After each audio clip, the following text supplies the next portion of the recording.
бошгоҳи футболбозони дастаи моҳири ноҳияи Ёвон 5 даври чемпионати Тоҷикистонро дар варзишгоҳҳои беруна гузаронид.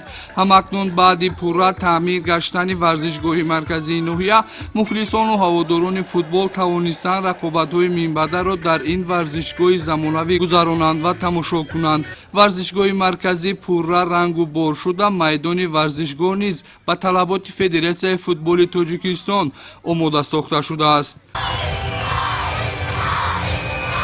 дар даври шашуми чемпионати Тоҷикистон футболбозони мизбон моҳири ноҳияи Ёвон футболбозони дастаи мастчоҳи ноҳияи Мастчоҳро дар майдони худ қабул намуданд.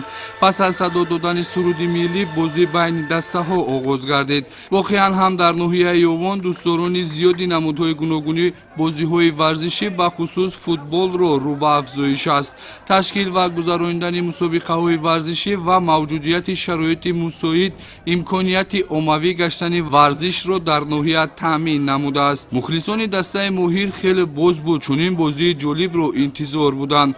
тибқи иттилоъ дар бозии байни даври шашум беш аз 2000 мухлис ҷамъ омада дастаи худро бо кафкубиҳои пурмавҷ ҷонибдорӣ намуданд.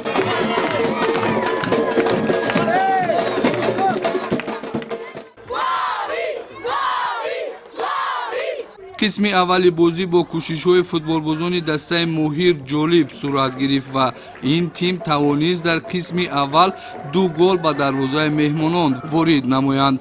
Ин голҳои зеборо футболбози даста Ҳоҷиакбар Холмуродов ба ҳадаф расонд.